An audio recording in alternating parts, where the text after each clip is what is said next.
बोटाच्या एका स्पर्शाने संबंध जगातील घडामोडी व दिग्गजांच्या प्रतिक्रिया पाहण्यासाठी राजमुद्रा न्यूज लाईव्ह हे ॲप डाउनलोड करा आणि आमच्या चॅनलला सबस्क्राईब करा.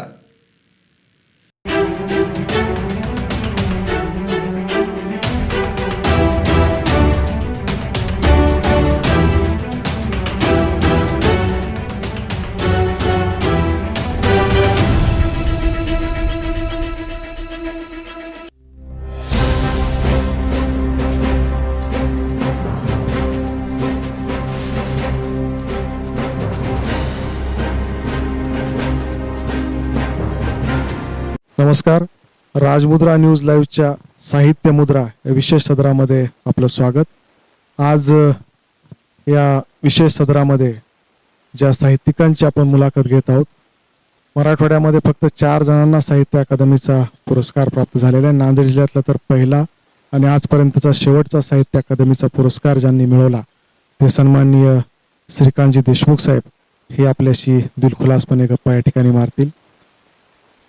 विदर्भातल्या बुलढाणा जिल्ह्यातील वारकरी संप्रदायाचा पगडा असणाऱ्या एका शेतकरी कुटुंबामध्ये जन्म, शिक्षणासाठी प्रचंड संघर्ष आणि त्यानंतर काही काळ अध्यापनाचं काम करून महाराष्ट्र राज्याची स्पर्धा परीक्षा देऊन त्यातून प्रशासकीय अधिकारी हा जो काही प्रवास आहे, सर्वप्रथम मी श्रीकांतजी देशमुख यांचं या ठिकाणी राजमुद्रा न्यूज लाईव्हच्या वतीनं स्वागत करतो. सर नमस्कार. सर्वप्रथम आपला जो प्रवास आहे म्हणजे ग्रामीण भागातल्या विदर्भातल्या बुलढाणा जिल्ह्यातून अत्यंत संघर्षमयी पद्धतीनं आपलं शिक्षण झालं, त्यानंतर आपण काही काळ अध्यापनाचं कार्य केलं. अध्यापनाचं कार्य करून MPSC पास होऊन प्रशासकीय सेवेमध्ये येण्यापर्यंतचा जो काही प्रवास आहे, जो काही संघर्ष आहे, त्या संघर्षाविषयी आमच्या दर्शकांना थोडंसं सांगा. मुळात कसं आहे की मी मराठवाड्यातला आहे अशीच माझी खरी ओळख आहे. कारण असं आहे की विदर्भामध्ये माझं 12वी पर्यंत शिक्षण झालं चिखलीला. बुलढाण्याजवळ चिखली नावाचा एक जो तालुका आहे तिथे मी 12वीला होतो. आणि मग माझ्या जवळचं गाव म्हणजे कोणतं?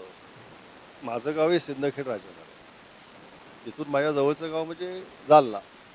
आणि त्या जालन्यामध्ये AS कॉलेजमध्ये मी सरळ ॲडमिशन घेतली आणि तिथे मी BA केलं. आणि नंतरच्या काळामध्ये माझं जे पूर्ण शिक्षण आहे, पदवी आणि पदव्युत्तर आणि नंतर पुढचं संशोधन आणि एकंदरीतच प्राध्यापकाच्या व्यवसायामध्ये काही काळ काम करणं, या सगळ्या गोष्टी ह्या मला मिळालेली मराठवाड्याच्या भूमीची देणगी आहे असं मी मानतो. विशेषतः आपण असं नेहमी म्हणत असतो की मराठवाडा ही संतांची भूमी आहे. संतांची एक वृत्ती महत्त्वाची काय असते की स्वीकारशीलता. जे जे जगातलं चांगलं असेल आणि वाईटही असेल ते जगातलं चांगलं असेल. जे तुकोबांनी सांगितलं आपल्याला की विष्णुमय जग वैष्णवाचा धर्म, भेदाभेद भ्रम अमंगळ, किंवा नाथांची परंपरा घ्या की ज्ञानेश्वर घ्या, ही सगळी जी परंपरा आहे ती मराठवाड्याची अत्यंत समृद्ध अशी परंपरा. म्हणजे मुकुंद राजांपासनं चक्रधरांपासनं या सगळ्या लोकांचा, या सगळ्या महामानवांचा स्पर्श आपल्या या भूमीला झालेला आहे. तर माझ्या बालपणाच्या बद्दल बोलताना मला बरेचदा संकोच वाटतो. याचं कारण असं आहे की बरेचदा स्वतःविषयी बोलणं हे मला थोडंसं काय म्हणते त्याला अप्रतिष्ठेचं वाटतं. अप्रतिष्ठा या अर्थाने की स्वतःविषयी बोलण्याचं शक्यतोवर प्रत्येक माणसाने टाळलं पाहिजे. पण आता तुम्ही प्रश्न असा विचारलेला आहे की पर्यायी नाही म्हटलं तरी आपल्याला थोडंसं आत्मचरित्रामध्ये शिरावं लागतं. आता प्रत्येक माणसाचं आत्मचरित्र तसं जर पाहिलं, बिकट परिस्थिती वगैरे जर तुम्ही म्हणताय, तर या ठिकाणी शेतकऱ्याच्या कुटुंबातून आलेला कुठलाही जरी माणूस जन्माला तिथे आला तरी तो बिकट परिस्थितीमध्येच जन्माला येतो. म्हणजे शेतकरी 5 एकरवाला असो की 10 एकरवाला असो की 50 एकरवाला असो, ही त्याची जी काही दुःख असतात, ही दुःख कधीही त्याच्या जीवनातून नष्ट होत नसतात. म्हणजे जे महात्मा ज्योतिराव फुलेंनी आपल्याला सांगितलं की विद्येविना मती गेली, नीतीविना गती गेली, आणि हे सगळे वेगळे अनर्थ एका अविद्येने केले. म्हणजे हा जो काही दारिद्र्याचा अंधकार आहे, हा शेतकऱ्याच्या जीवनामध्ये फार आधीपासून त्याच्या पाचवीला पुजलेला आहे. प्रश्न असा असतो की हे जे सगळे माझे पूर्वज आहेत ते सगळे पूर्वज कोण आहेत? ते सगळे शेतकरी आहेत ना. आणि यांच्या काय म्हणतील त्यांना वंशामध्ये मी जन्माला आलो व्यापक अर्थाने. म्हणजे माझे पूर्वज म्हणून मी कोणाकडे बघतो? माझे पूर्वज म्हणून मी तुकोबाकडे बघतो, छत्रपती शिवाजी महाराजांकडे मी बघतो, शाहू महाराजांकडे बघतो, डॉक्टर बाबासाहेब आंबेडकरांकडे बघतो. म्हणजे ज्या ज्या ठिकाणी शोषितांच्या बद्दलचा किंवा जो अतिशय तळातला माणूस आहे त्याच्या दुःखाबद्दल ज्याने ज्याने कुणी बोललेलं असेल ते सगळे आपले पूर्वज असतात. म्हणजे आपण केव्हाही भूमीबद्दल बोलत असतो ना. म्हणजे भूमी म्हणजे काय? भूमी एक तत्व आहे, लक्षात घ्या. भूमी म्हणजे की भौतिक अर्थाची गोष्ट नाही आहे. भूमी म्हणजे नुसतं जमीन नाही. कुणबी पण म्हणजे काय आहे? ते एक तत्व आहे. आपण जसं म्हणतो की शेतकरी हा जगाचा पोशिंदा आहे. म्हणजे काय? तो जगाला सांभाळतो. परंतु त्याचबरोबर एक वास्तव आज माझ्यासमोर हे आलेलं असतं की हाच शेतकरी हजारोच्या संख्येने, लाखोच्या संख्येने विदर्भामध्ये, मराठवाड्यामध्ये आत्महत्या करताना आपल्याला दिसतो. म्हणजे अशा शेतकरी कुटुंबामध्ये मी जन्माला येणं हे एक काय म्हणते त्याला समाजशास्त्रीय वास्तव आहे. म्हणजे एका बाजूने जर असा विचार केला तर माझे जे काही वडील होते, माझे वडील तसे बऱ्यापैकी शिकलेले होते. त्या काळातले चौथी वगैरे शिकलेले ते होते. आणि कधी कधी लोकांना विश्वास बसत नाही, परंतु माझ्या वडिलांवरती सत्यशोधक चळवळीचे संस्कार तेव्हापासून झालेले आहेत. म्हणजे माझ्या घरी, आमच्या घरी जो एक छोटासा जुना वाडा होता, त्या वाड्यामध्ये बापू मला दाखवायचे की क्रांतिसिंह नाना पाटील तिथे येऊन पिठलं भाकरी खाऊन गेलेले आहेत. परंतु क्रांतिसिंह नाना पाटलांच्या सोबत माझ्या वडिलांना जाता आलं नाही, कारण माझे वडील एकटेच होते. आणि त्यामुळं काय झालं की माझ्या वडिलांनी बुलढाणा जिल्ह्यामध्ये सत्यशोधक चळवळीचं काम करायला सुरुवात केली. आणि त्यावेळेला महात्मा ज्योतिबा फुल्यांचा पोवाडा, शेतकऱ्याचा पोवाडा, क्रांतिसिंह नाना पाटलाचा पोवाडा, भगतसिंगाचा पोवाडा, असे अनेक पोवाडे हे माझ्या वडिलांना पाहत होते. त्याची वही 1942 सालची आजही माझ्याजवळ आहे. वडील वारल्यानंतर आता 10 फेब्रुवारीला ते गेले, त्यावेळेस ती मी वही सांभाळून ठेवली, मिळवली आणि तिला लॅमिनेट करून ठेवलेलं आहे. तर ही वही केव्हाची? 1942 सालची आहे. आणि त्यावेळेला पंढरीनाथ पाटलांच्या सोबत माझे वडील राहायचे काही काळ. पंढरीनाथ पाटील हे तुमच्या माहितीसाठी सांगतो की पंढरीनाथ पाटील हे महात्मा ज्योतिबा फुल्यांचे पहिले चरित्रकार. ज्योतिराव फुल्यांचं पहिलं चरित्र मराठीतलं पंढरीनाथ पाटलांनी लिहिलं की ज्याच्यामध्ये पहिल्यांदा हे सांगितलेलं आहे की शिवाजी महाराजांच्या समाधीचा जे पुनरुज्जीवन आहे ते करण्याचं काम हे महात्मा ज्योतिबा फुलेंनी केलं. हे त्या चरित्रामध्ये पहिल्यांदा सांगितलं. हे सांगण्याचा मुद्दा असा आहे की माझ्यावरचे जे संस्कार आहेत ते अशा पद्धतीचे सत्यशोधक चळवळीतले संस्कार होते. म्हणजे आमच्या जिल्ह्यामध्ये ताराबाई शिंदे नावाच्या ज्या महात्मा फुलांच्या समकालीन अशा विदुषी होत्या त्या जन्माला आल्या. की ताराबाई शिंदेचं कॉन्ट्रीब्युशन तुम्हाला माहिती असेल की ताराबाई शिंदेनी स्त्री पुरुष तुलना नावाचा अतिशय मूल्यवान ग्रंथ लिहिलेला आहे की जो या देशामधल्या प्रत्येकाने वाचला पाहिजे. नुसतं स्त्रीनी वाचला पाहिजे असं मी म्हणत नाही, की स्त्री ही कुठल्याही अर्थाने पुरुषापेक्षा कमी नाही आहे ह्याची मांडणी कुठेतरी 1875च्या आसपास ताराबाई शिंदे करतात. आणि तीही बाई एका मराठा समाजामधली बाई, हे लक्षात घ्या. म्हणजे आपण जे की बरीचशी दूषणं लावतो की मराठा समाज हा प्रोग्रेसिव्ह नाही आहे, तो सरंजामदारी वृत्तीचा आहे, अशा पद्धतीचं आपण जे की बोलत असतो ना.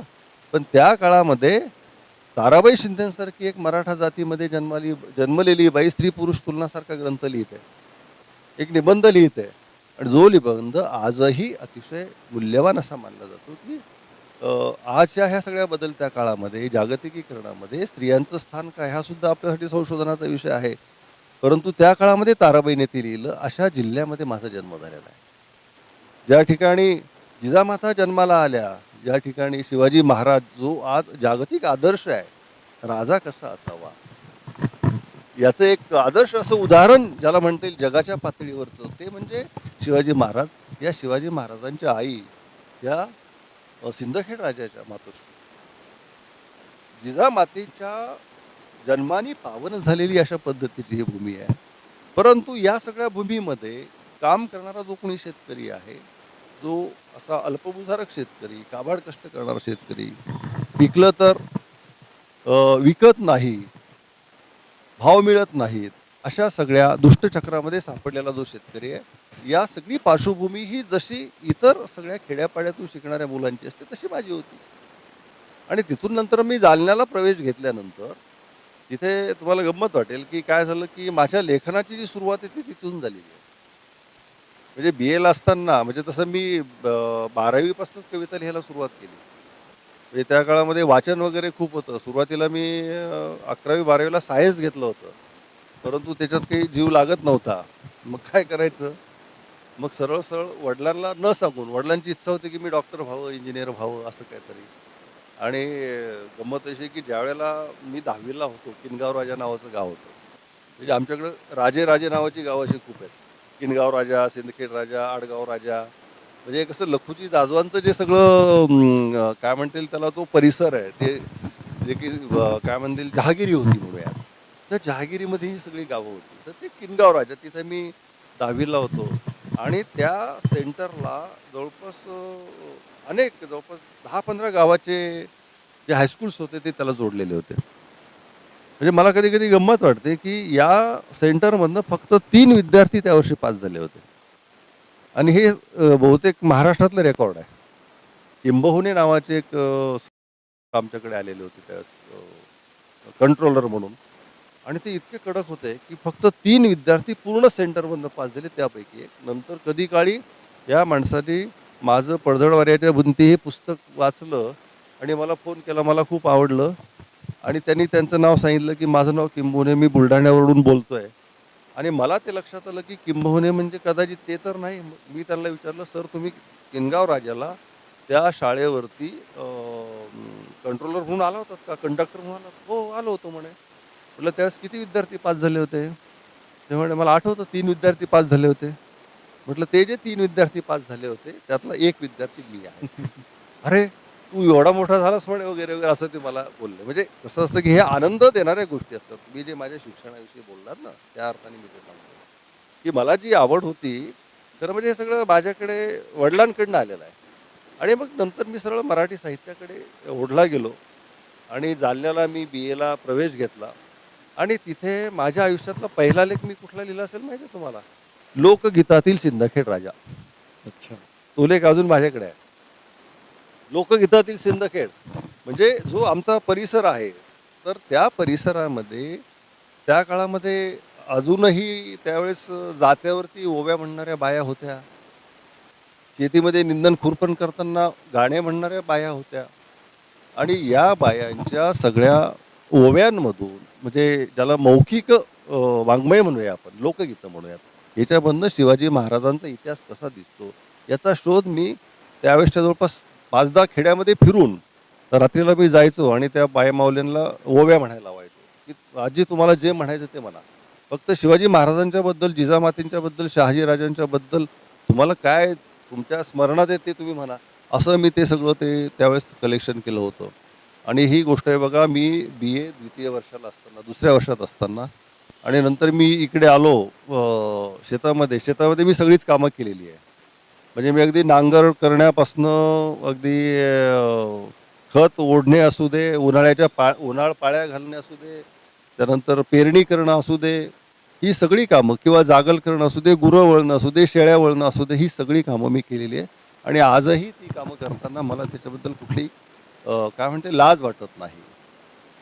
ही कामं मी त्यावेळेस सगळी केलेली आहेत. पण ही सगळी कामं करत असताना मी BAला नाही, मी प्राध्यापक होईपर्यंत ही सगळी कामं करत होतो. आणि आजही ज्यावेळेस आता मी पूर्णवेळ शेतकरी झालो, मी सरकारी नोकरीतून निवृत्त झालेलो आहे. आजही ती कामं करताना मी शेतकऱ्याचा खऱ्या अर्थाने वंशज आहे, ही धारणा माझ्या मुळाशी असते. तर सांगण्याचा मुद्दा असा की ही सगळी कामं करत असताना मी लेखन वाचन करायचो आणि शिक्षण घ्यायचो. तर हे सगळं उन्हाळ पाळ्या झाल्या, पेरणी झाली. नंतर इकडे आलो जालन्याला. जालन्याला आल्यानंतर मला प्राचार्याने बोलून घेतलं आणि "श्रीकांत तुझं अभिनंदन." म्हटलं, "सर कशासाठी?" "अरे म्हणे तुझा जो लेख आहे कॉलेजच्या दैनिक वार्षिक अंकासाठी लिहिलेला, त्या लेखाला राज्य पातळीवरचं पहिलं बक्षीस मिळालेलं आहे." त्या काळामध्ये कॉलेजची जी नियतकालिका असायची, त्या नियतकालिकांची एक राज्यस्तरीय स्पर्धा असायची. त्या स्पर्धेमध्ये माझ्या लेखाला महाराष्ट्रातून पहिलं बक्षीस त्यावेळेस मिळालं होतं, की जो लेख लोकगीतातील सिंदखेड राजा या शीर्षकाचा तो लेख. म्हणजे इथून ती सुरुवात. नंतर मी तिथून बाहेर पडलो. तिथे मला खूप चांगले सर मिळाले, डॉक्टर शिवाजीराव गोळकर नावाचे.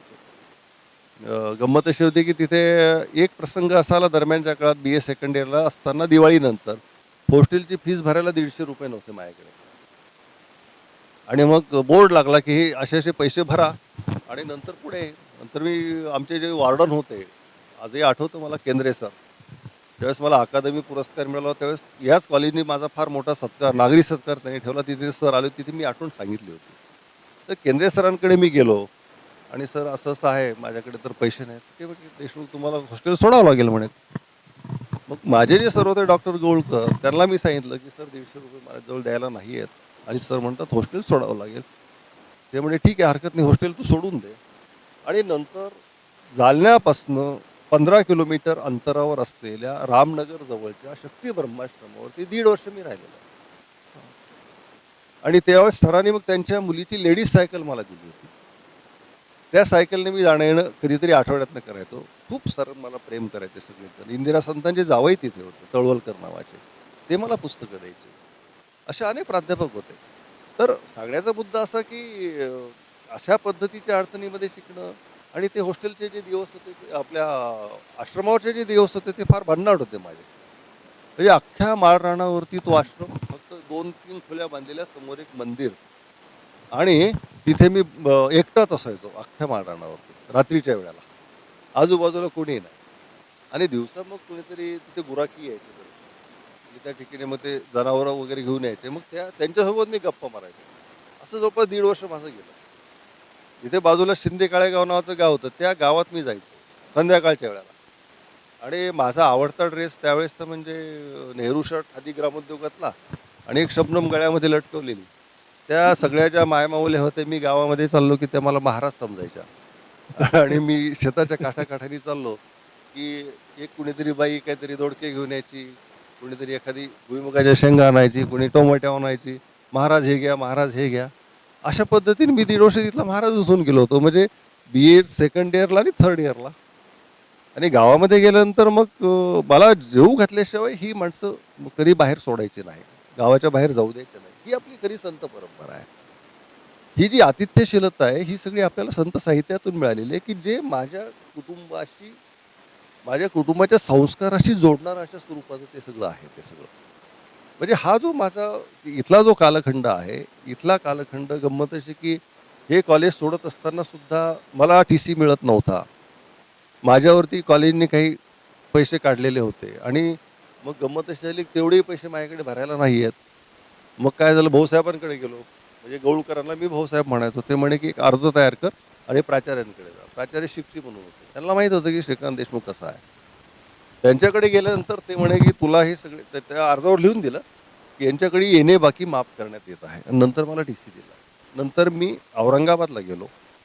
म्हणजे आधी थोडक्यामध्ये आपण हे जरा घेऊयात. औरंगाबादला मी गेल्यानंतर तिथे MA ला प्रवेश मी घेतला, राज्यशास्त्राला. पण त्या ठिकाणी सुद्धा हीच पंचायत. घरून पैसे मिळायचे नाही असं नाही, पण ते फार जेमतेम असायचे.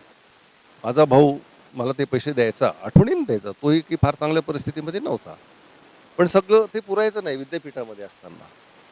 मग मी दैनिक मराठवाड्यात काम करायला सुरुवात केली. मी आकाशवाणीवरती भाषणं करायला सुरुवात केली आणि त्यातून काही पैसे मिळायचे. त्यावेळेस मग मी विद्यापीठामध्ये, त्यावेळेस मेरिटमध्ये मी आलो. त्याच काळामध्ये नोकरीला लागण्यासाठी आपल्याला काहीतरी वेगळ्या स्वरूपाचे गुण लागतील. एकंदरीत आपलं मेरिट जे असेल ते आपलं उंचावण्यासाठी म्हणून त्या काळामध्ये मी दैनिकामध्ये लेख लिहायचो. आणि गंमत अशी की त्याच काळामध्ये मी शेतकरी संघटनेमध्ये सामील झालो होतो. त्याच काळामध्ये मी राष्ट्र सेवा दलामध्ये काम केलेलं आहे. त्याच काळामध्ये मी SFI नावाची जी संघटना आहे, स्टुडंट फेडरेशन ऑफ इंडिया, त्या संघटनेमध्ये, जी कम्युनिस्टांची संघटना आहे, त्या संघटनेमध्ये मी काम केलं. म्हणजे ज्या ज्या ठिकाणी हा प्रोग्रेसिव्ह विचार आहे, त्या त्या ठिकाणी मी तिथे होतो. म्हणजे औरंगाबादला असताना रात्रीच्या वेळेला ही अधिवेशनं असताना 12-12, 1-1, 2-2 वाजेपर्यंत गेरुनी भिंती रंगवण्याची कामं आम्ही केलेली आहेत. म्हणजे त्यावेळेला हे बरेचसे लोक आम्ही तिथं बोलवायचो. म्हणजे ह्या सगळ्या लोकांचा जो परिचय झाला की अनंत भालेराव असतील, यदुनाथ थत्ते असतील, पन्नालाल सुराणा असेल, निशिकांत भालेराव, जयदेव डोळे, हे सगळा जो आमचा ग्रुप होता त्या काळातला, की जो या ठिकाणच्या अतिशय प्रोग्रेसिव्ह अशा मुवमेंट होतं.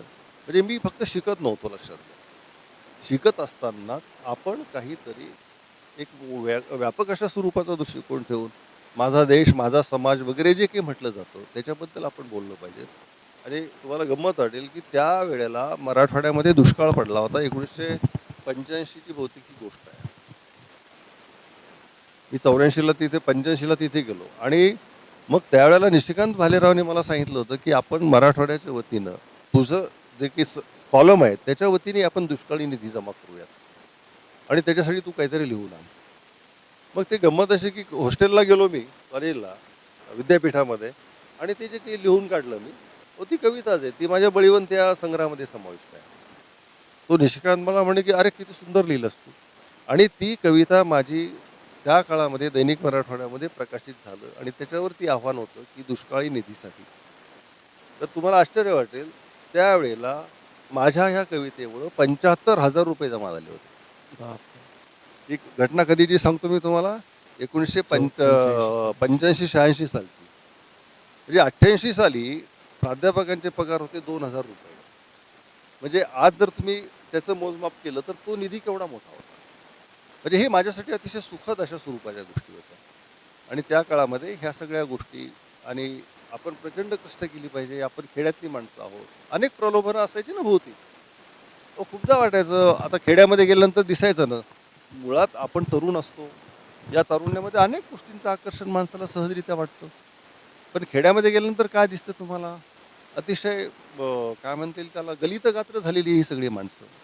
शेतामध्ये राबता ऐन तारुण्यामध्ये म्हाताऱ्या दिसणाऱ्या तरुण मुली. हे सगळं माझ्या भोवतालचं वास्तव आहे ना, की इथे फक्त माझ्या घरचं जे वातावरण होतं ते मला आजही आठवतं, की आम्हाला वर्षभरामध्ये भात केव्हा खायला मिळायचा? सणावारला. फक्त सणावाराला. म्हणजे दिवाळी दसऱ्याला फक्त भात खायला मिळायचं. इव्हन गव्हाची पोळी सुद्धा कधी मिळायची? दिवाळी दसऱ्याला गव्हाची पोळी, इतर वेळेला हायब्रिडच्या भाकरी खाणे. हा सगळा आपल्या जीवनक्रमात त्याच्याबद्दल दुःख वाटण्याचं काही कारण नव्हतं. म्हणजे मला गंमत वाटते सांगताना की ज्या वेळेला मी पीपल्स वेळेला प्राध्यापक म्हणून लागलो आणि एक मुलगी कोणीतरी ते स्थळ बघण्यासाठी माझ्याकडे तिथे आले होते. त्यावेळेला मी खताच्या गाड्या वाहतो. म्हणजे लागलो होतो नोकरीला. पण मला आठवतं की कुणीतरी सांगितलं की पाहुणे आलेले आहेत. मग तिथं ते आमच्या बाळदामध्ये ते बसलेले. मी निघालो तिकडे आणि कुणीतरी सांगितलं तुम्हाला पाहायला पाहुणे आले, जरा साफसफाई करा, अंघोळ बिंघोळ. अरे म्हटलं मी जसा आहे तसा आहे. गेलो आणि त्यांच्यासमोर बसलो. पूर्ण असं शेणाने भरलेलो होतो अक्षरशः. म्हणजे हे मला स्वतःला माझ्या जगण्याच्या वास्तवापासून दूर जाणं आवडत नाही. याचा अर्थ त्याचा प्रपोगंडा करायचा आहे, त्याचं भांडवल करायचं असंही नाही. नैसर्गिक पद्धतीने जगा. आणि या रीतीने मग मी इथे आलो आणि एकंदरीतच माझं शैक्षणिक जे काही सगळ्या बाबी होत्या त्या अनेक गोष्टींना चांगल्या आणि कुठलाही पॉलिटिकल अशा स्वरूपाचा बॅकग्राऊंड मला नव्हता. म्हणून पीपल्स शाळेला मी इथे आल्यानंतर ताराबाई परांजपे इथल्या प्राचार्या होत्या. गोविंदभाई श्रॉफ अध्यक्ष होते. एक अतिशय खूप चांगली परंपरा की जे कॉलेज स्वामी रामानंद तीर्थांनी स्थापन केलेलं कॉलेज. आणि मेरिटवरती मुलं घेण्याची, विद्यार्थी घेण्याची एक परंपरा, प्राध्यापक घेण्याची एक परंपरा इथे आहे असं मी ऐकून होतो. गंमत अशी की त्यावेळेला जवळपास त्याही वेळेला स्पर्धा होती. 40 ते 50 उमेदवार इथे आले होते आणि माझी एकट्याची निवड झाली. हं, म्हणजे ही मला कौतुकास्पद गोष्ट यासाठी वाटते की माझ्यासारखा माणूस की ज्याला कुठलाही स्वतःचा कौटुंबिक आवाज नाही आहे, पार्श्वभूमी नाही आहे, ज्याचा बाप कुठला आमदार नाही, खासदार नाही, साधा सरपंच सुद्धा नाही आहे, अशा मुलाला सुद्धा या ठिकाणी स्थान देणारी ही जी व्यवस्था होती, या व्यवस्थेबद्दल मला आजही नक्कीच आदर वाटतो. हा सगळा तो कालखंड आहे.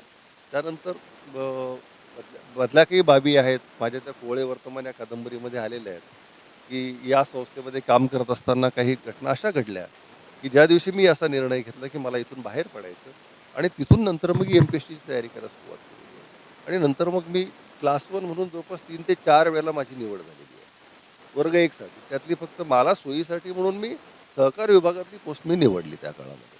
असा हा एकंदरीत माझा काय म्हणतील त्याला विद्यार्थी म्हणून असणारा, प्राध्यापक म्हणून असणारा, एकंदरीत लोकसेवा आयोगाच्या निवडीपर्यंत जो प्रवास आहे तो अशा पद्धतीचा आहे की तो काही फार अगदी रोमहर्षक आहे अशातलाही भाग नाही.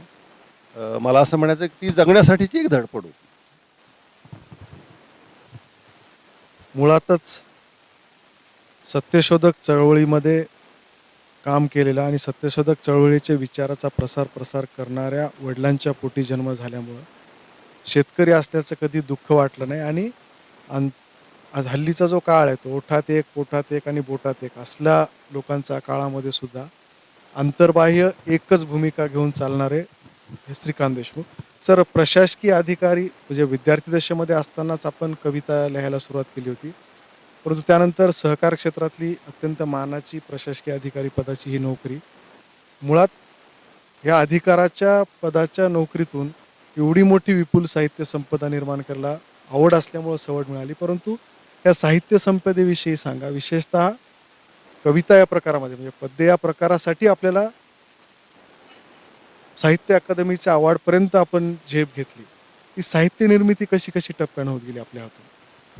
म्हणजे मुळात कसं तुम्हाला मी सांगितलं की लेखनाबद्दलचे जे काही संस्कार आहेत ते माझ्यावरती माझ्या आईवडिलांकडूनच झालेले आहेत. दुसरी गोष्ट अशी आहे की हे संस्कार जे असतात ते टिकून राहतात का हा महत्त्वाचा प्रश्न असतो. बरेचसे लेखक असे दिसतात आपल्याकडे की एखाद दुसरं पुस्तक लिहितात नंतर संपून जातात. परंतु असं आहे की मला सातत्यानं असं वाटत राहिलं की हे जे काही शब्द आहेत या शब्दाने मला खूप काही दिलेलं आहे. म्हणजे मी स्वतः लिहिण्यापेक्षा चांगलं लेखन वाचणं याच्यावरती मला जास्त मी भर देत आलेलो आहे. म्हणजे मला आठवतं की मी BAला होतो आणि गावाचे मला सतत वेध लागायचे, मला करमायचं नाही. त्या काळामध्ये मी कविता कोणाच्या वाचायचो? आरती प्रभूंच्या कविता वाचायचो. ए रे घना न्हाऊ घाल माझ्या मना, नको नको म्हणताना गंध गेला रानावाना. महानोरांच्या कविता संग्रह, रानातल्या कविता हा माझ्या उशाशी असायचा. आणि त्यातली कविता, या नभाने या भुईला दान द्यावे आणि ह्या मातीतून चैतन्य घ्यावे, अशी कविता असेल. किंवा अशा कितीतरी कविता आहेत. सरळ दळण उभी अडली जात्यात, उभ्या जन्माचा उमाळा कळस ओसून डोळ्यात. आरती प्रभूंची कविता आहे, गाडा नावाची कविता. किंवा बालकवींची कविता, या उजाड माळावरती बुरुजांच्या पडल्या भिंती, ओसाड देवळा पुढती वडाचा पार, अंधार भरे तेच भरपूर. म्हणजे अशी खूप उदाहरणं मला सांगता येईल तुम्हाला. मुद्दा असा आहे की मला या सगळ्या काय म्हणतील त्याला उदासीन अशा स्वरूपाच्या अवस्थेमध्ये खऱ्या अर्थाने जर जगण्याचं जर बळ दिलं असं तर ते साहित्याने दिलेलं आहे. पण त्याच काळामध्ये मी भालचंद्र नेमांचं साहित्य, यादवांचं साहित्य किंवा एकंदरीत संत साहित्य हे सगळं मी वाचून काढलेलं आहे. अगदी हमीद दलवाईंची इंधनसारखी अतिशय उत्तम अशा स्वरूपाची कादंबरी जिच्याकडे मराठी वाचकांचं फारसं लक्ष जात नाही. म्हणजे कोसलासारखी अतिशय महत्त्वाची कादंबरी त्या काळामध्ये म्हणजे BAला असताना एक साधारणतः 20-22 वर्ष मी हे सगळं वाचन केलेलं आहे. प्रश्न माझ्या लेखनाचा आहे. याच काळामध्ये मी कविताही लिहित होतो आणि बऱ्याचशा कविता ह्या अनुकरण प्रधान अशा स्वरूपाच्या असायच्या. मग कुणीतरी बालकवी मला आवडतात ना, मग बालकवींसारखी कविता लिहिण्याचा प्रयत्न कर. महानोर आवडतात ना, महानोरांसारखी कविता लिहा. बोरकरांसारखी कविता लिहा, केशवसुतांसारखी कविता लिहा, असं काहीतरी ते चालायचं. पण ते कसं असतं की त्याही कविता आजही त्याही वेळी आम्ही सांभाळून ठेवल्या आहेत.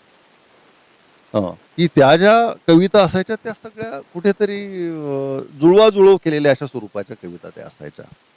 परंतु नंतरच्या काळामध्ये नेमकं साहित्य काय असू शकतं, साहित्य काय आहे आणि आपली एकंदरीत लेखनाची परंपरा काय आहे याच्याबद्दल ज्यावेळेस आपण गंभीरपणे विचार करायला जातो त्यावेळेस चक्रधरांपासनं किंवा गाथा सप्तशतीपासनं तर सगळा जो वाङ्मयाचा इतिहास आहे, साहित्याचा इतिहास आहे, तो आपल्यासमोर येतो.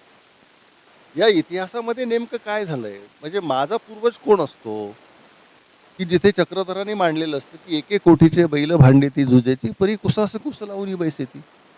असंही जगण्याचं तत्वज्ञान, भांडणं करा परंतु रात्री झोपताना एकमेकांच्या कुशीत कुशी घालून झोपा. हे संत साहित्याने आपल्याला दिलेलं आहे, लक्षात घ्या. एक अतिशय वैभवशाली अशा स्वरूपाचा ग्रंथ लिहायचा. म्हणजे मी बरेचदा हे सांगत असतो की मराठी भाषा ही एकमेव भाषा कदाचित जगातली अशी असावी की या भाषेमधला पहिला गद्य ग्रंथ हा अतिशय काय म्हणतील ऐश्वर्य संपन्न आहे. लीळाचरित्रामध्ये काय नाही, म्हणजे ज्ञानेश्वरींचा समकालीन असलेला हा जो काही ग्रंथ आहे लीळाचरित्र, त्या लीळाचरित्रामध्ये सगळं जग सामावलेलं आहे. हो, त्याच्यामध्ये जगण्याचं तत्त्वज्ञान आहे, त्याच्यामध्ये नैतिकता आहे, त्याच्यामध्ये लोकजीवन आहे, त्याच्यामध्ये फार मोठं समाज त्याच्यामध्ये अशा स्वरूपाचा आहे, त्याच्यामध्ये पर्यावरण आहे, अशा कितीतरी गोष्टी आहेत. प्रश्न असा असतो की लेखकांनी लिहिलं कमी पाहिजे, त्यांनी वाचलं जास्त पाहिजे.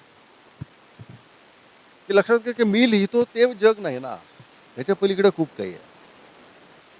आता मी ज्या गावगाड्यामध्ये होतो, माझं नाव देशमुख आहे, लक्षात घ्या. माझं नाव जरी देशमुख असलं तरी मुळात दलितांची जी एकंदरीत अवस्था आहे, जातीचा जो एक जर भाग सोडला तर आर्थिकदृष्ट्या मी दलितच होतो. अगदी बरोबर. प्रश्न असा आहे की तरी सुद्धा जातीची टोचणी मला नाही ना. कुणीतरी महार म्हणून, कुणीतरी मांग म्हणून मला दरवाजाच्या बाहेर ठेवणं, त्याची दुःख ती वेगळीच असतात ना. ती दुःख सुद्धा आपण समजून घेतली पाहिजे. मग बाबूराव बागुलांच्या कथा वाचा. जेव्हा मी जात चोरली, मला आठवतं माझ्या घरी लाईट नव्हते त्यावेळेस मी बलूतही मी असे अंधार पडेपर्यंत डोळे फाडून फाडून वाचत राहायचो. लक्ष्मण मानेचं उपरा असेल, दया पवारांचं बलूत असेल, नामदेव ढसाळांच्या कविता असेल, बाबूराव बागुल असतील, हे सगळं जे लेखन आहे, हे लेखन फक्त म्हणजे मी शेतकऱ्याचा मुलगा आहे म्हणून शेतीबद्दलच वाचलं पाहिजे का नाही. मी महानगराबद्दल वाचलं पाहिजे, मी झोपडपट्टीतलं साहित्य वाचलं पाहिजे, मी जयवंत दळवीची चक्रसारखी कादंबरी सुद्धा मी वाचली पाहिजेत. मी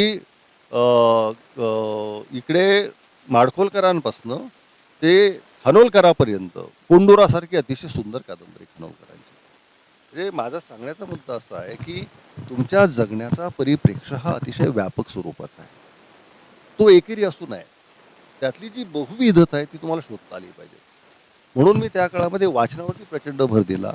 परंतु ह्या वाचनाच्या मध्ये सुद्धा मी बहुविधता ही ठेवली की फक्त ललित गद्य मी वाचलं नाही, नुसत्या कविता मी वाचल्या नाही, तर मी वैचारिक लेखनाकडे सुद्धा जास्त लक्ष दिलं. म्हणजे लोकहितवादींच्या शतपत्रांपासनं, महात्मा फुल्यांच्या समग्र साहित्यापासनं, रानड्यांच्या लेखनांपासनं, सार्वजनिक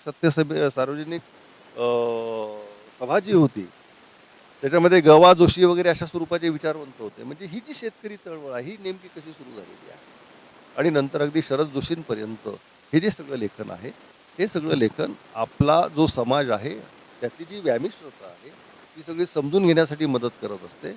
म्हणून लक्षात घ्या की मला स्वतःला असं वाटतं की लेखक हा त्यांनी कविता लिहू देत, कादंबरी लिहू देत किंवा कुठलाही अन्य प्रकार लिहू देत, मुळात त्याचं समाजशास्त्र हे पक्क पाहिजे.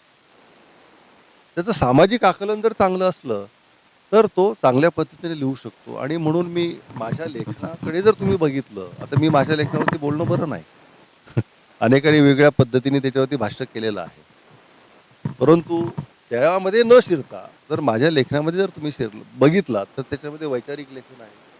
महाराष्ट्रातील शेतकरी चळवळ हा माझा पहिला ग्रंथ आहे की ज्याच्यामध्ये भास्कर लक्ष्मण भोळेंची त्याला प्रस्तावना आहे. आणि माझ्यासाठी गौरवाचा भाग हा आहे की भास्कर लक्ष्मण भोळेंनी त्यावेळेस असं स्टेटमेंट केलं होतं की बा महाराष्ट्रातला शेतकरी प्रश्न जर समजून घ्यायचा असेल तर श्रीकांत देशमुखांचं हे पुस्तक वाचलं पाहिजे. म्हणजे हा माझा मोठेपणा नाही, तर भोळे सरांसारख्या त्या काळातल्या अतिशय विद्वान असणाऱ्या एका विचारवंताचा तो मोठेपणा आहे. त्याचबरोबर माझे 4 कविता संग्रह आतापर्यंत आले, 2 कादंबऱ्या आल्या, आणि कुळवाडी भूषण शिवराय नावाचं मला स्वतःला अतिशय आनंद देणारा ग्रंथ मी जो लिहिला आहे की शेती केंद्री शिवाजी महाराजांची जी काही मांडणी आहे ती मांडणी राजकीय दृष्टीने किंवा राजकीय परिवेशामध्ये आज खूपदा केली जाते, परंतु शिवाजी महाराज हा रयतेचा राजा असं आपण ढोबळ मानाने म्हणत असताना मुळात त्याचे रूट्स हे किती गुंतागुंतीचे आहेत. आणि शिवाजी महाराज घोड्यावरनं चालत असताना सुद्धा शेतकऱ्यांशी कसं वर्तन करत असतील, किंवा शेतामध्ये डोलणारी जी सगळी पिकं आहेत त्या पिकांकडे कशा पद्धतीने पाहत असतील. म्हणून हे जे पुस्तक आहे या पुस्तकामध्ये त्याचं मुखपृष्ठच असं आहे की आधी कणीस आणि कणसाच्या पुढे तलवार आहे. म्हणजे या कणसाचं रक्षण करणारी ही तलवार, या अर्थाने तो रयतेचा, ही एक मांडणी मी त्या पद्धतीने केली. म्हणून माझ्या लेखनामध्ये, माझ्या कवितेमध्ये सुद्धा याचं प्रतिबिंब फार मोठ्या प्रमाणामध्ये आहे की माझ्या कवितेमध्ये या ठिकाणचा जो गावडा असेल, या ठिकाणचा विठोबा असेल, आता शेवटचा जो कविता संग्रह आहे अलीकडचा तो लोळण फुगडी, त्याच्यामध्ये पूर्ण विठ्ठल केंद्रीय कविता आहेत त्या.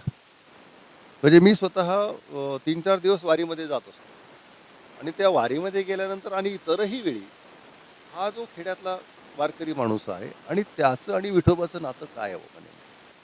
म्हणून मी विठोबाला कधी कधी काय प्रतिमा दिलेली आहे, विटेवर टांगून ठेवलेलं अर्ध मेलं काळं निळं दुःख. अच्छा. ही माझ्या आषाढ मातीमधली विठ्ठलाबद्दलची प्रतिमा आहे जी अनेकांना आवडते. ते काळं निळं दुःख म्हणजे काय बाबा, ज्यांनी शेतकऱ्याला कधी आनंदच दिलेला नाही आहे. मग माझ्यासमोर कोणी तो गाडगे बाबा येतो ना, की हा गाडगे बाबा ज्यावेळेस चंद्रभागेच्या वाळवंटामध्ये जायचा आषाढी एकादशीला आणि तिथे कीर्तन करायचा आणि शेतकऱ्यांना विचारायचा की बाबा रे, तू विठ्ठलाचं दर्शन घेऊन आला का? त्याच्या पायावरती डोकं टेकवलंस का? मग ते डोकं टेकवलं तर त्याने विचारलं का तुझ्या डोक्यावरती कर्ज किती आहे? तुझ्या बायकोच्या अंगावरचं लुगडं नीट आहे की नाही? पाऊस पडला की नाही? शेतीला भाव मालाला भाव मिळाला की नाही? हे विचारलं का? मग त्याने जर तुला विचारलं नसेल, तो कसला देव? चला बोला, देवकी नंदन गोपाला गोपाल. म्हणजे लक्षात घ्या की ही जाब विचारणारीची परंपरा आहे आणि हा खरा भक्त असतो, लक्षात घ्या.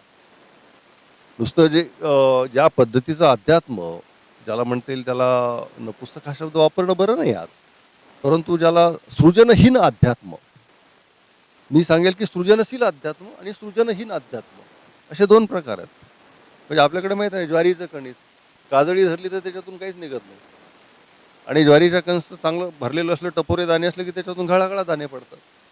तर अशा पद्धतीचं अरे माणसा माणसा कधी होशील माणूस, माणुसकीचा नादाना कानी पडलं कणूस, बहिणाबाईच्या भाषेमध्ये. हे कानी पडलेलं कणसासारखं हे आजचं अध्यात्म आहे की जे इथल्या खेड्यापाड्यातल्या लोकांना शिकवलं जातं. फक्त स्वर्ग आणि नरकाच्या कल्पना त्यांना मांडल्या जातात, पाप आणि पुण्याच्या कल्पना मांडल्या जातात. मुळात ह्या कल्पना ही आपली परंपरा नाही आहे. आपली परंपरा विष्णुमय जग वैष्णवाचा धर्म, ही आपली परंपरा आहे. कांदा मुळा भाजी अवघी मिठाई माझी, ही माझी परंपरा आहे. आणि लेखनाच्या पातळीवर सुद्धा ही परंपरा जपणं हे मला स्वतःला माझं कर्तव्य वाटत आलेलं आहे आणि माझ्या लेखनातून मी शक्य तेवढा तो प्रयत्न केलेला आहे. सरांची कविता असेल, कादंबरी असेल किंवा कुठलंही साहित्य असेल, माय, माती, विठ्ठल, जे एकंदरीत भारतीय साहित्य ज्याला म्हणता येईल, आणि त्यांचा जन्म ज्या वातावरणात झाला, जडणघडत ज्या वातावरणात झाली, त्या प्रत्येकाचं प्रतिबिंब त्या ठिकाणी येतं. सर, असंख्य पुरस्कार मिळाले. एक शेवटचा प्रश्न विचारतो. असंख्य पुरस्कार मिळाले, म्हणजे साहित्य अकादमीचा पुरस्कार मराठवाड्याला फक्त 4 वेळेला भेटला आणि त्यातल्या त्यात नांदेड जिल्ह्यातला पहिल्यांदाच भेटला. नांदेड जिल्ह्याचे श्रीकांत देशमुख म्हणून आम्हा नांदेडकरांना त्याचा अभिमान आहेच. तर त्या प्रत्यक्ष पुरस्काराचे लाभार्थी म्हणून नेमकी तुमच्या मनामध्ये काय भावना आहे? मुळात कसं आहे शिवाजीराव की लेखकाने किंवा कुठल्याही कलावंताने त्याला जो काही पुरस्कार मिळत असतो, मिळालेला असतो, त्याच्याकडे त्रयस्थ भावाने पाहिलं पाहिजे. आणि हे माझं आधीपासूनचं मत आहे. आपल्याकडे पुरस्कारांच्याबद्दल फार वेगळ्या पद्धतीने बोललं जातं. पुरस्कारासाठी प्रयत्न करणे, बायोडाटाच पाठवणे. म्हणजे मला ज्या अकादमी मिळाला, तर मला अकादमी मिळाल्यानंतर 3-4 मोठ्या लेखकांचे मला फोन आले की तुम्हाला अकादमी कसा मिळालं हे आम्हाला सांगा. आता मी त्यांना हेच उत्तर दिलं की बाबा रे, की अकादमी घोषित होण्याच्या आधी फक्त 5 मिनिट आधी मला फोन आला होता की आता पत्रकार परिषद आमची होत आहे आणि तुम्हाला अकादमी जाहीर करतोय, फक्त तुम्हाला माहितीसाठी कळवत आहोत. म्हणजे जी पद्धत मुळात मलाच माहिती नाही. म्हणजे त्या 3 वर्षामधली जी की महत्त्वाची पुस्तकं आहेत ती निवडणे, त्याच्यामध्ये हा प्रकार नसतो की यावर्षी कवितेला, यावर्षी कादंबरीला वगैरे असं ठरवून नसतं ते. त्या 3 वर्षामधलं जे सर्वोत्कृष्ट पुस्तक असतं, 3 ते 4 वर्ष तो एक कालखंड असतो, त्याच्यामधनं बोलावे ते आम्हीची निवड त्यावेळेस केली गेलेली. आणि गंमत अशी आहे की याही पूर्वी 2-3 वेळेला मी अकादमीच्या शेवटच्या राऊंडला होतो. हे मला पुरस्काराला शेवटच्या राऊंडला होतो, ज्या वर्षी होतो त्याच्यानंतर 4-5 वर्षांनी मला कळालेलं होतं की त्या कमिटीमध्ये असणारे कुणीतरी गप्पाच्या ओघात त्यांनी मला सांगितलं की अरे तुझं पुस्तक त्यावेळेस होतं, म्हणजे आषाढमध्ये सुद्धा होतं त्यावेळेस. ही गंमत आहे. प्रश्न असा असतो की पुरस्कार आणि लेखक, लेखकाने पुरस्काराला फार महत्त्व देऊ नये या मताचा मी आजही आहे. आता याच्या पुढे काय असतं, ज्ञानपीठ मिळाला पाहिजेत, नोबेल मिळाला पाहिजे, पुरस्कार मिळाला पाहिजेत वगैरे वगैरे बऱ्याचशा गोष्टी असतात. पण मुळात मुद्दा असा आहे की लेखक हा पुरस्कारासाठी लिहितो की आपण व्यक्त व्हावं याच्यासाठी लिहितो. लक्षात घ्या की मला माझ्या लेखनातनं काहीतरी सांगायचं आहे, जे अतिशय महत्त्वाचं असं मला वाटतं की माझा इथला समाज, माझ्या इथला जो भूमिनिष्ठ समाज आहे की त्याची एकंदरीत विपरीत अवस्था जी काही आहे ती मला बोलायची असते. आणि त्याच्याबद्दल म्हणजे माझ्या त्या आषाढ मातीमधल्या एका कवितेमध्ये, शेत आले सुगी सांभाळा लेकून तरी दाणा दाणं संसाराची, तुझ्या लेकराला भुके लागी पाला, ज्ञानेश्वर मेला गावातला, नामयाची जणी गावाने भोगली आणिक जाळली अर्ध्या राती, जिजाबाई भांडे लेकराला पाठी, देव माझ्यासाठी गाबुडाला.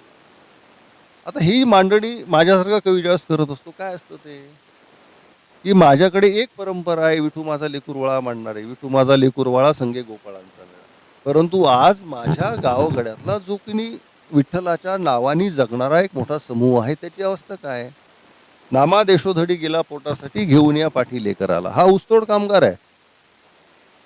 जिजाबाई भांडे लेकराला पाठी, आपल्या मुलाला साधी पाठीसाठी सुद्धा पैसे न देऊ शकणारी ही कुणीतरी एक जिजाबाई आहे.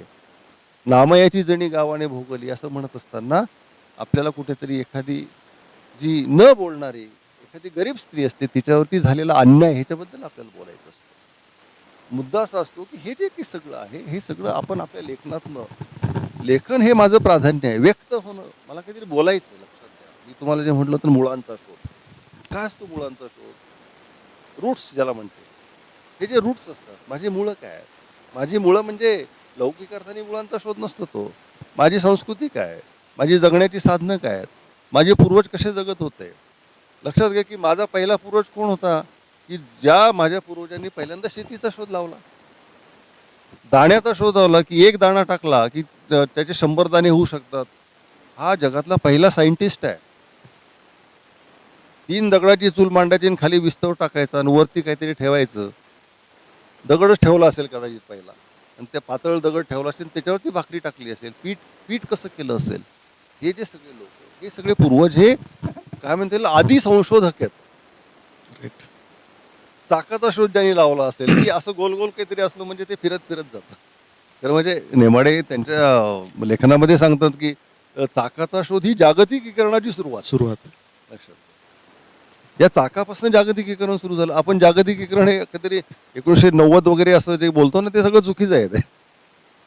तेव्हापासून माणूस भ्रमण करायला सुरुवात झाला, आणि देश राष्ट्र वगैरे सगळ्या अलीकडच्या कल्पना आहेत. त्यावेळेला कसलं देश आणि राष्ट्र होतं? त्यावेळेला कुठेतरी आफ्रिका खंड, कुठेतरी निबिड आफ्रिका म्हटलं जात असेल, इकडं आशिया खंड, अशा हे जे सगळे लोक होते, हे सगळे भूदास या पद्धतीचे लोक होते, जमिनीमध्ये काम करणारे. आणि यांच्यावरती वर्चस्व कुणाचं, की जमीनदारांचं, सरंजामदारांचं, राजांचं वर्चस्व. की आपल्याकडे हे माहीत नाही का की AR देसाई नावाचे फार मोठे सोशलॉजिस्ट आहेत. त्यांनी social background of Indian national या ग्रंथात फार सुंदर मांडलेलं आहे. सोशल बॅकग्राऊंड ऑफ इंडियन नॅशनलिझममध्ये ते जे सांगतात की अगदी मध्ययुगापर्यंत या ठिकाणचा सर्वसामान्य माणूस आणि या ठिकाणचे जे राज्यकर्ते यांचा काही संबंध नसायचा. म्हणजे पहिला असा राजा आहे भारताच्या इतिहासामध्ये, जगाच्या इतिहासामध्ये मध्ययुगापर्यंतचा, तो म्हणजे शिवाजी महाराज, की जो त्यांच्या प्रदेशातील जनतेला माहिती होतं की हा माझा राजा आहे, आणि त्याच्याबद्दल आस्था होती. आणि म्हणून जे म्हटलं जायचं की शिवाजी महाराजांचं जे काही सैन्य होतं, ते सगळं सैन्य कुठलं सैन्य होतं? शेतकऱ्यांचं सैन्य होतं. म्हणजे मला हे सांगायचं आहे तुम्हाला, पुरस्काराच्या निमित्ताने तुमचा प्रश्न आहे, तुम्हाला असं वाटेल मी विषयांतर करतो, मी विषयांतर करत नाही. मी हे बोलतोय की हे जे सगळं माझं सांस्कृतिक पर्यावरण आहे, हे जे काही सगळं माझं जगणं आहे, माझ्या पूर्वजांचं जगणं आहे, माझा इतिहास असेल, तो इतिहास नुसता इतिहास नाही, तो माझ्या वर्तमानाशी जोडलेला आहे. तर हा जो सगळा आहे, हा समजून घेणं हे मी माझं कर्तव्य समजतो.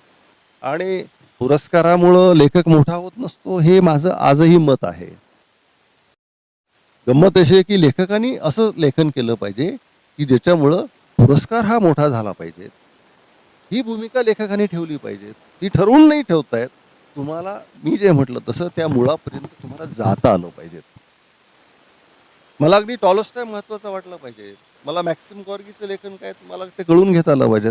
थोरोनी वॉल्डन सारखं पुस्तक लिहिताना काय किती त्रास घेतला असेल आणि कशा स्वरूपाचे तात्विक अनुभव, नैतिक स्वरूपाचे अनुभव त्याने घेतलं पाहिजे, हे सगळं मला समजून घेता आलं पाहिजे. लेखकांनी कुठल्याही भाषेच्या, पुरस्काराच्या किंवा प्रदेशाच्या सीमा स्वतःभोवती घालून न घेता एक काय म्हणतील त्याला जागतिक पर्यावरण, सांस्कृतिक पर्यावरण, माझ्या भोवतालचं राजकारण कसं चाललंय, लक्षात घ्या की आपण लेखन करणं ही सुद्धा एका पद्धतीची राजकीय कृती असते. बरं, की मी माझ्या लेखनातनं काहीतरी मी सांगत असतो, एक विधान करत असतो, की या व्यवस्थेबद्दल मी काहीतरी बोलत असतो. हिंदी साहित्यामध्ये धुमिल सारखा एखादा लेखक घ्या, तो विधान करत असतो. हे सगळे जे लेखक असतात, हे जे सगळं काही लेखन असतं, हे कुठल्याही पुरस्काराच्या पलीकडं असतं. पुरस्कार हा उपचाराचा भाग असतो. चांगल्या लेखनाला सन्मान मिळाले पाहिजेत, याचा अर्थ पुरस्कार मिळाल्यानंतर त्या लेखकांना काहीतरी फार दुःख होतं वगैरे असंही काही नाही. लक्षात घे, सन्मान मिळाल्यानंतर आनंद होतोच. परंतु आपल्याकडे असेही लेखक आहेत की नंदा खरे नावाचे लेखक, अगदी काल परवा ज्यांचं निधन झालं, मला त्यांच्याबद्दलही सन्मानाने बोललं पाहिजे की नंदा खरेंना साहित्य अकादमी पुरस्कार गेल्या वर्षी दिला. नंदा खरे हा फार मोठा लेखक मराठीमधला. नंदा खरेने हा पुरस्कार नाकारला, परंतु नाकारण्यामध्ये उद्धटपणा नव्हता. त्यांनी असं म्हटलं होतं की या समाजाने मला आतापर्यंत खूप दिलेलं आहे आणि आता मला ते नको आहे. म्हणजे पुरस्काराकडे बघण्याची दृष्टीसुद्धा अशा पद्धतीची असू शकते. म्हणून लेखकाने आपल्या मुळांचा शोध घेणं, आपल्या समकालीन सांस्कृतिक पर्यावरणाचा शोध घेणं हे फार महत्त्वाचं असतं. आणि आपला भवताल काय आहे, या भवतालाचा मी कसा घटक आहे आणि या भवतालाचं मी काहीतरी देणं लागतो. या हवेतून मी श्वास घेतो ना, तर मी श्वास घेत असेल तर या हवेला मी काहीतरी दिलं पाहिजे. मी झाडं लावली पाहिजेत, मी प्लास्टिक वापरू नये, मी शेतकऱ्यांच्याबद्दल एक वास्तविक भूमिका ठेवली पाहिजेत, मी बाजारात जाताना शेतकरी ज्या भावात देईल ते मी घेतलं पाहिजेत. हे सुद्धा लेखक म्हणून माझी कर्तव्य आहेत. लेखक म्हणून नुसतं कागद पांढरी काळी करणं हे माझं कर्तव्य नाही आहे ना. त्याच्याशिवाय नाही लिहिलं तरी चालेल तुम्ही, परंतु लेखनाचं उद्दिष्ट हे की एक चांगला माणूस घडवणं. या अर्थाने ही प्रोसेस असते. ही प्रोसेस करण्यामध्ये, ही प्रोसेस घडवून आणण्यामध्ये इथल्या जे कोणी कलाक्षेत्राशी निगडीत लोक आहेत त्यांनी हे काम केलं पाहिजेत. हां, या संदर्भात याच्याशिवाय वेगळं काय बोलणार. जे माझ्याच हृदयातून येत नाही ते वाचकांच्या हृदयापर्यंत कसं पोहोचेल. आणि मी पुरस्कारासाठी नाही तर वाचकांच्या हृदयापर्यंत पोहोचण्यासाठी आणि त्यांच्या व्यथा जगापुढे आणण्यासाठी लिहितो, हे भावना व्यक्त करणारे हे होते सन्मान्य श्रीकांतजी देशमुख. श्रीकांत देशमुख सरांच्या प्रत्येक पुस्तकावरती साहित्य मुद्राच्या पुढील सत्रामध्ये प्राध्यापक मुरलीधर हंबर्डे सर त्यांची मुलाखत घेणारच आहेत. आज सरांचा अंतरंग जाणून घेण्यासाठी, सरांनी मनमोकळ्या गप्पा मारण्यासाठी जो वेळ दिला त्याबद्दल राजमुद्रा न्यूज लाईव्हचे editor in chief Sangmeshwar Landge आणि कॅमेरामन श्रीराम मोटरगे या सर्वांचे सरांचे मी आभार मानतो. सर धन्यवाद. ताज्या घडामोडी पाहण्यासाठी राजमुद्रा न्यूज लाईव्हला सबस्क्राईब करा, बेल आयकॉन